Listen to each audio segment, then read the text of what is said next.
8, 9, and by 2050 we're looking at 10 billion people. But our land mass is not expanding, and our resources are not expanding. So we're looking at trends that cannot continue. So of all the micro-environmental issues, the one I'd like to just spend a little time on with you is that of population. Population and demographics in terms of three things: land use, water use, and non-reusable resources. Now consider land usage. We first identified a few years ago that China was getting very worried about illegal urbanization and the relentless building of golf courses, and was beginning to lay down the law as it wanted to reserve enough land to be able to grow crops to feed its people. And China has also been involved in buying land internationally. Just a couple of weeks ago, the New Zealand government intervened and stopped it buying 20 large dairy farms in New Zealand. But many countries have seen long-term rental or sale of land to countries like South Korea, India, Saudi Arabia, and some European countries, intended to cultivate crops and create food security for their own populations. And all of this is taking grazing land out of commission. And then we saw a number of reports that the Amazon was becoming closely linked to the destruction of the forests in the Amazon were being closely linked to the rapidly growing Brazilian cattle herds. And Greenpeace produced a fairly major report entitled The Slaughter of the Amazon, talking just about this. Now the facts in this report, I think, do need proper scientific challenge, and the industry does need to stand up and institute some research to get at actual facts.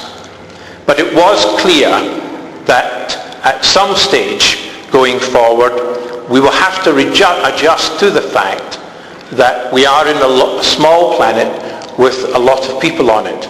Cattle, in terms of protein, are inefficient users of land. And if the cattle are grain-fed, they're inefficient in terms of the use of oil and of energy. And I don't think you can just say this is a PR problem. This is a scientific problem which our industry and anyone using leather will have to consider. The Amazon biome itself supplies the world with 8 million hides. Now another big land-related issue is landfill. In large parts of the world, we just don't have enough holes in the ground to throw our waste materials in. And we also have big problems of seepage into groundwater and of methane production from the waste that we throw away into landfill at the moment. And if you start thinking of Europe with 300 million people consuming more than 4 pairs of shoes per capita per annum, the United States, similar population, consuming 8 pairs per capita per annum, that's a lot of holes in the ground when you start thinking of the number of shoes that are being disposed of on an annual basis. And that means we'll have to start thinking in the manufacture of our product, right from the design stage, not just of a shoe, but of the leather and of the other components. How long should that product last, and how should it be disposed of at its proper end of life? And also environmentally, in the 20th century, we saw a term coming up which we call catnap, currently available technology narrowly avoiding prosecution. And in large parts of the world, particularly the tanning industry, was keen only to avoid prosecution rather than to really improve things.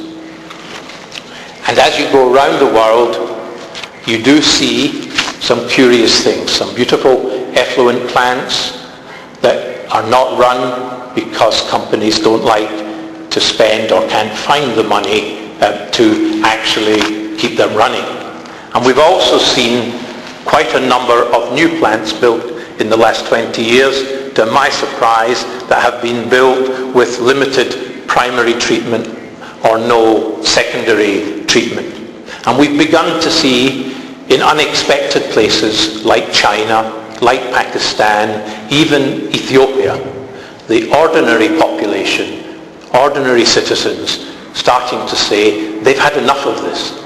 They need clean drinking water, they're entitled to it, and they object to tanneries making the difference and polluting the water that they need to drink.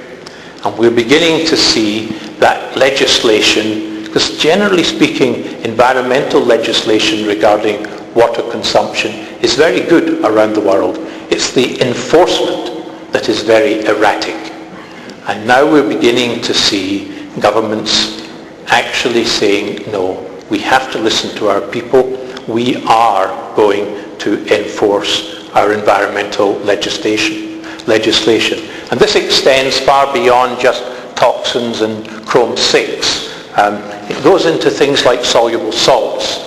And there's quite a few people now believe that the leather industry's biggest problem is actually common salt, getting into the water table and making aquifers and regular water unsuitable for drinking. Common salt, used in preservation and in pickling, has become one of the leather industry's very biggest problems. The last demographic point we need to consider is non-renewable resources. Mostly we tend to be thinking in that about peak oil and things of that sort. But if you use up chromium at its current level, it has a lifespan of only a few decades. And while we choose vegetable tannins today mostly from renewable resources, if we return to the way we did our veg tanning in the 19th century, tanners did massive damage to forests, to mangrove swamps around the world, not least here in Middle America and Central America. And if you take what Dr. German from Reutlinger said earlier this year, if we move very large quantities of chrome tanning back to vegetable tanning, there just are not enough trees in the world to be able to produce these higher volumes sustainably. So when you look at these issues and you wonder at all the timing of all these things are going on and how soon they'll need to be addressed, the quote that you have to think about is one from Toffler. The future arrives faster than you expect and in the wrong order. Because our customers and many consumers are aware of all these matters. They're well educated. Our international trade organizations, especially in the leather industry, the tanning aspect, are not structured to meet the demands and the requests that are coming from a modern global industry.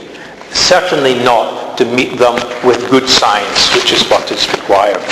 The continued defense of making leather because we are a byproduct industry and only soaking up somebody else's waste material is not an effective way to communicate to modern consumers, particularly with NGOs that are so well funded and so effective at PR. Taking hides and filling them with chrome to be left in landfill in the form of chrome shavings and chrome trimmings, along with putting large quantities of salty waters into our aquifers, doesn't constitute good citizenship. And of course there are solutions to all these problems.